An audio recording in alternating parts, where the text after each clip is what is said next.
अगर आपने साल 2002 में सिर्फ 1 लाख रुपए एक कंपनी में लगाए होते तो आज उसकी वैल्यू लगभग 14 करोड़ से भी ज्यादा की होती। ना बिटकॉइन, ना एनवीडिया, ना ही कोई स्टार्टअप। ये कहानी है भारत की एक ऐसी माइनिंग कंपनी की जिसने चुपचाप इन्वेस्टर्स को बनाया है करोड़पति। हिंदुस्तान जिंक उस कंपनी का नाम है। लेकिन सबसे बड़ा सवाल ये है कि आखिर ऐसा क्या हुआ कि एक सरकारी कंपनी ने 1400x 1400 गुना रिटर्न दिया। ये देने वाली कंपनी वेल्थ मशीन कैसे बन गई? क्या इसका क्रेडिट अनिल अग्रवाल को जाता है? क्या सरकार ने वो कंपनी बहुत सस्ते में बेच दी थी? और क्या अभी भी इस स्टॉक में बाकी है दम? आज की इस वीडियो में हम समझेंगे हिंदुस्तान जिंक की पूरी कहानी, डिसइन्वेस्टमेंट से लेकर सिल्वर बूम तक। तो बता दें कि इंडियन स्टॉक मार्केट में मल्टीबैगर स्टॉक्स की बात होती है तो लोग अक्सर इन्फोसिस, टाइटन, बजाज फाइनेंस या एमआरएफ का नाम लेते हैं। लेकिन क्वाइटली एक स्टॉक ऐसा भी था जिसने डेकेड्स में अनइमेजिनेबल वेल्थ क्रिएट की। हिंदुस्तान जिंक उस कंपनी का नाम है। आज हिंदुस्तान जिंक दुनिया की सबसे बड़ी इंटीग्रेटेड जिंक प्रोड्यूसर्स में से एक है और सिल्वर प्रोडक्शन में भी ग्लोबल लीडर बन चुका है। लेकिन इसकी जर्नी आसान नहीं थी। साल था 2002। उस समय भारत सरकार अपनी कई पीएसयूज कंपनी में डिसइन्वेस्टमेंट कर रही थी। हिंदुस्तान जिंक में भी उन्होंने ऐसा ही किया।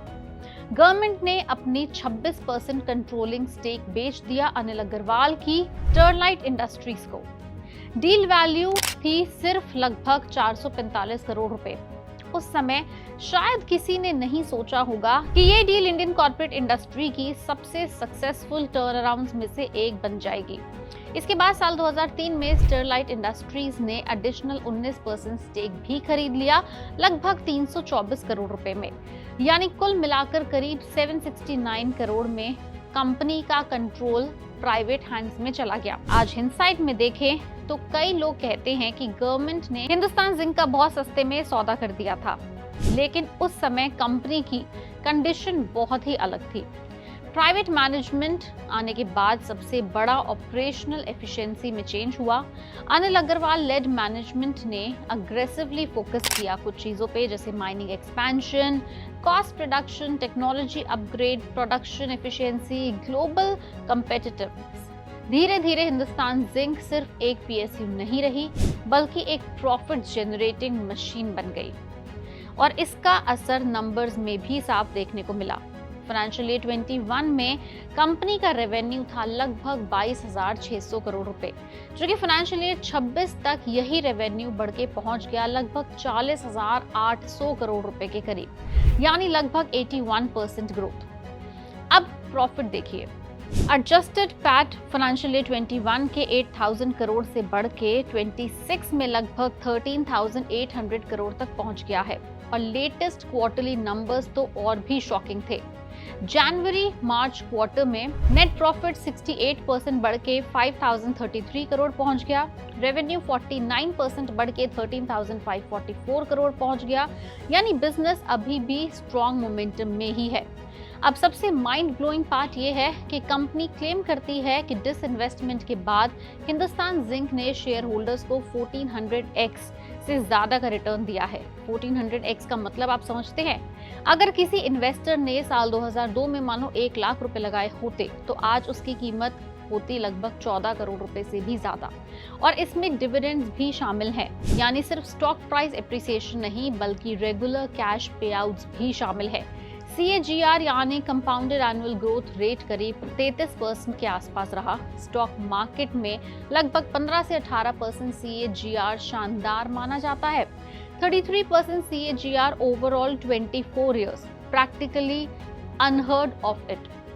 अब सवाल यह है कि आगे ग्रोथ कहां से आएगी, और इसका आंसर है सिल्वर यानी चांदी।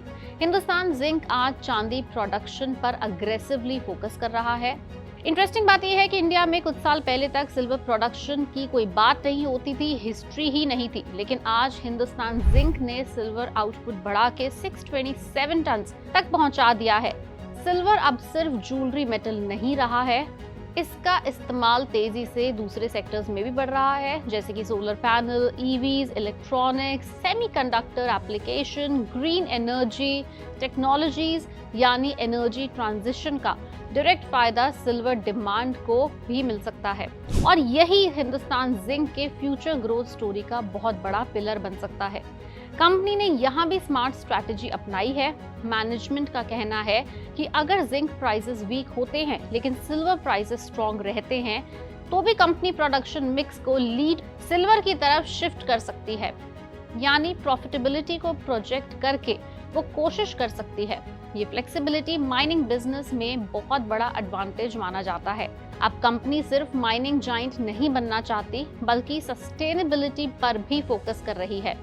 फाइनेंशियल ईयर 26 में रिन्यूएबल एनर्जी कंपनी ने टोटल पावर मिक्स का लगभग 18% दिया।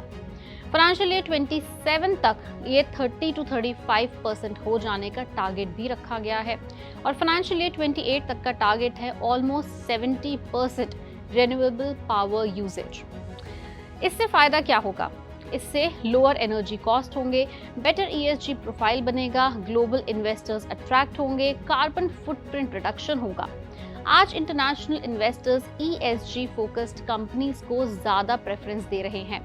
अब यहाँ सबसे बड़ा डिबेट शुरू होता है कि एक साइड कहानी है गवर्नमेंट ने नेशनल एसेट बहुत ही सस्ते में बेच दिया और दूसरी साइड कहती है कि अगर प्राइवेट मैनेजमेंट नहीं आता तो शायद हिंदुस्तान जिंक कभी इतना बड़ा वेल्थ क्रिएटर बनता ही नहीं।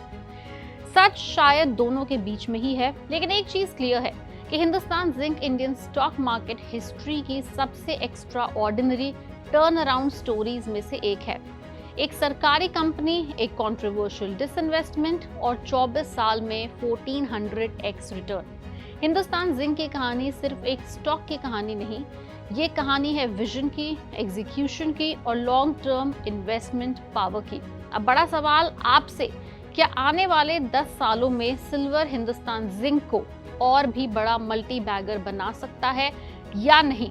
क्या आपने भी कभी इस कंपनी के अंदर इन्वेस्ट किया था या नहीं? हमें नीचे कमेंट सेक्शन में लिख के जरूर बताएं।